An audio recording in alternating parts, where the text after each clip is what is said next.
Red Cat Reading. Learn to read.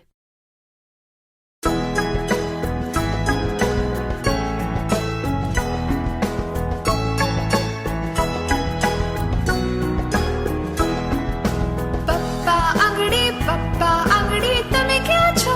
તમે ક્યાં છો? અહીંયા હું છું, અહીંયા હું છું, અહીંયા હું છું. તમે કેમ છો? મમ્મી આંગળી તમે ક્યાં છો? તમે ક્યાં છો? અહીંયા હું છું, અહીંયા હું છું, અહીંયા હું છું. તમે કેમ છો? ભૈયા આંગળી તમે ક્યાં છો? તમે ક્યાં છો? અહીંયા હું છું, અહીંયા હું છું, અહીંયા હું છું. તમે કેમ છો?